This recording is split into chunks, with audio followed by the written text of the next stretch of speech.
Hi, my name is Laura, and I wanted to make a video today about why I believe social media is harmful and my personal experience with it. All of what I'm going to say is just based on my experience, but I'm sure that some of you can relate to some of the things that I'm going to say.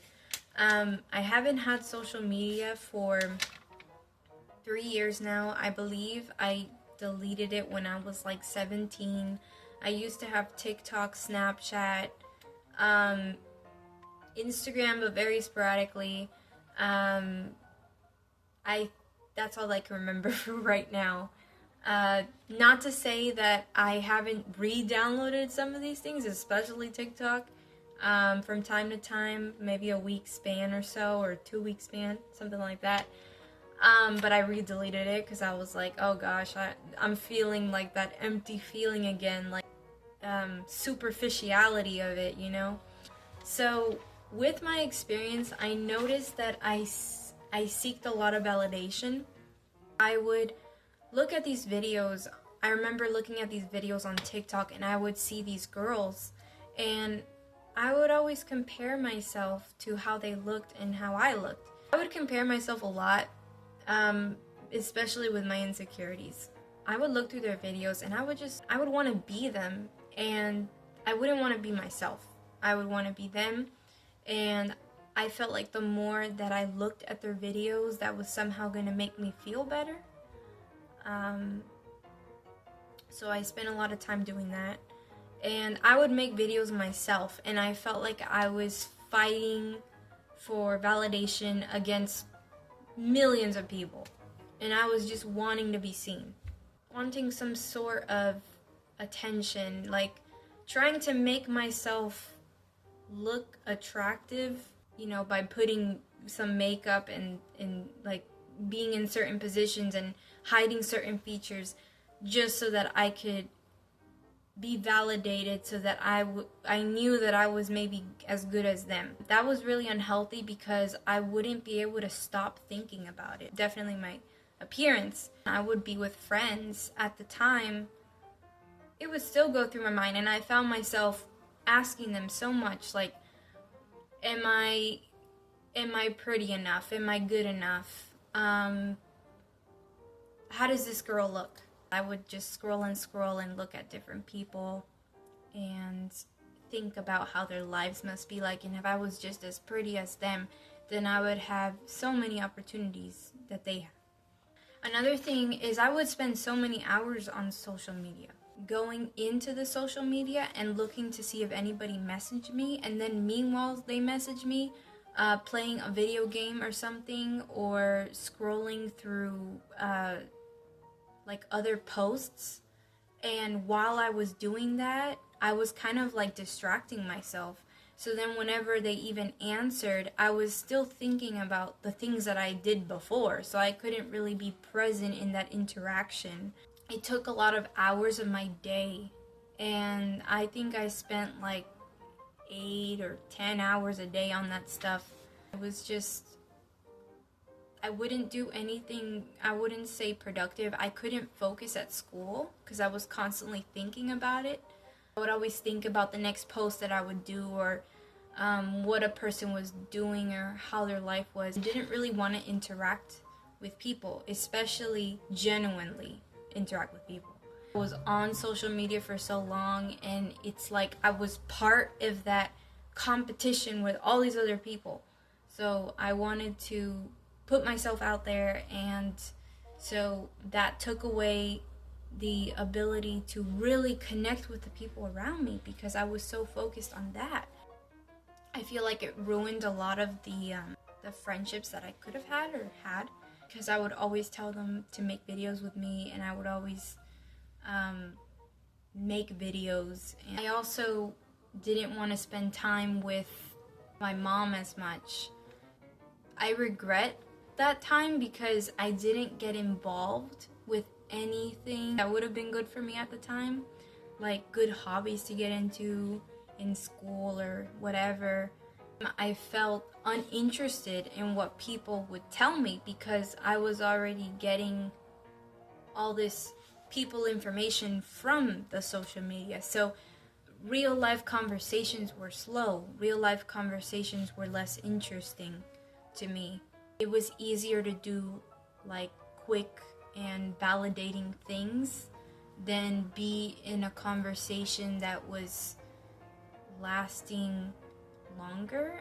Another thing that kind of corresponds to the other thing is I wasn't really present in real life because I was always drifting off and thinking about the next thing that I was gonna post, and thinking about just all that information that I got from the post that I saw, and thinking about the next thing that I was gonna send somebody. It was just all like swirling around my head, and I couldn't focus on what I was actually seeing in front of me in real life. I felt like I was like watching as an observer, but I wasn't there. I believe that social media is harmful because it lowers your self-esteem. It makes you get into this comparison trap, which you can never get out of because there's always so many different people that you're going to encounter.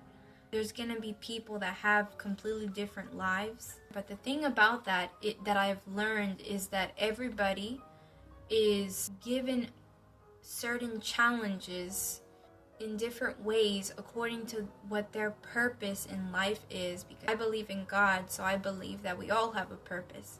We are not here to have a perfect life. We're here to build and allow Him to build our character through these different trials in our lives, which I am still learning.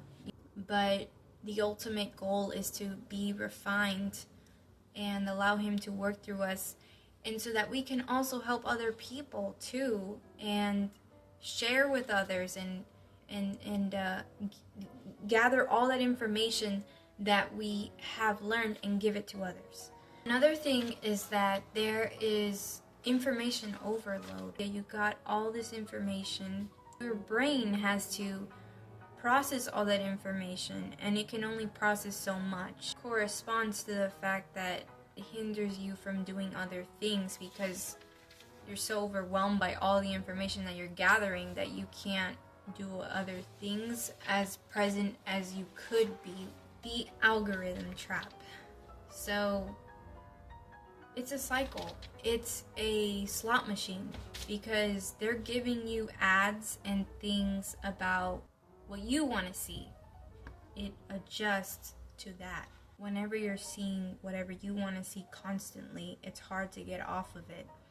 And also, you're not seeing the world the way that it is because you're only seeing through that algorithm lens. That's when it doesn't help you grow as a person, because now you are seeing the world a certain way, and the world is not black or white, it's gray. And people are not bad, they're not good, they're just a combination of everything, and that goes for, I believe, for pretty much everything. Nothing is bad or good objectively, it's just the way that we perceive it. Except for God, He's all good. That's the only exception. Another thing is the disruption with sleep. I had a lot of disruption with sleep. It was taking valuable time when I could have been letting my brain recharge for the next day. No, instead I was going on social media. Anyways, in conclusion, I am very glad that I do not have social media, or at least not actively on it, because it has made me enjoy the little things. I'm reading, I'm practicing the piano, I'm going for walks, I'm more present. When I'm somewhere, I can really see the sun on the grass and the leaves rustling and the little animals, and really appreciate life. Also, social media hinders you, I notice, from being close with God. It hinders you because now your mind is like overflowed with all these ideas of, doesn't leave space for God. I believe that social media is just very superficial. You're only seeing a piece of that person, but life and people are not like that. People are complex, and if we don't see beyond that, then how can we make genuine relationships, and how can we have genuine experiences and connections? The whole thing about humanity is, by having these relationships that are genuine, it helps us grow. With social media, it's like a distraction factor. All we gotta do is go on social media. When we actually live life without these distractions, in the end, it will be more meaningful, because we are being who we are, and we are discovering who we were created to be, and living out our purpose, and really doing things that are fulfilling. Fulfilling things, I notice, they take time. It's not instant. Usually when you have something fulfilling, it's happened over a period of time that you build on blocks to get there. When I do things instantly, most of the time I'm unhappy because it was just impulsive. I could have gotten something better that I actually thought through. I hope that I explained this well. Hopefully.